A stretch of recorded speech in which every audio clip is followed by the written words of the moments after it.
G'day there, ask yourself this question: where does all this lead, eh?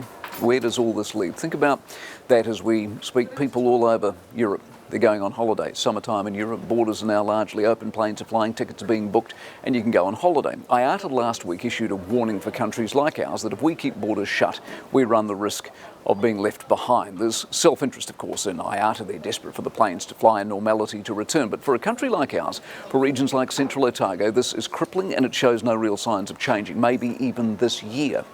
Forecasters have Air New Zealand, for example, back to 80% domestically by Christmas, but internationally there are deserts full of planes going no place fast. So once the borders are open and people start moving, we start missing out. So then the question is, what's the big picture? Do we have any sort of plan at all long term? And if so, what is it?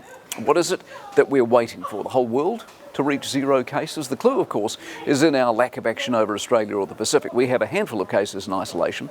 Australia has issues, of course, but in the grand scheme of things, exceedingly small numbers. The Pacific is good to go, and yet we aren't going.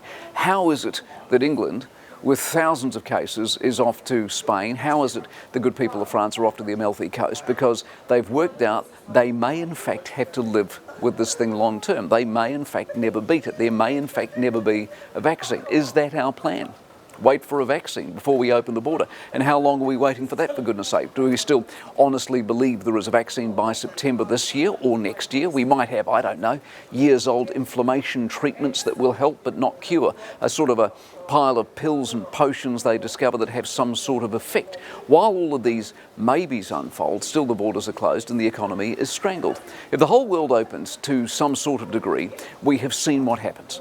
People get on with it. If they want to travel, and they can, they will. And if it doesn't include us, then we're the only losers. We are the losers in this. IATA are at least in part right. We run the very real risk of watching the world move on without us. What was the point of a great health outcome if the economic one is a catastrophe? And for a country that needs, relies on, and is beholden to the world, surely that's a disaster.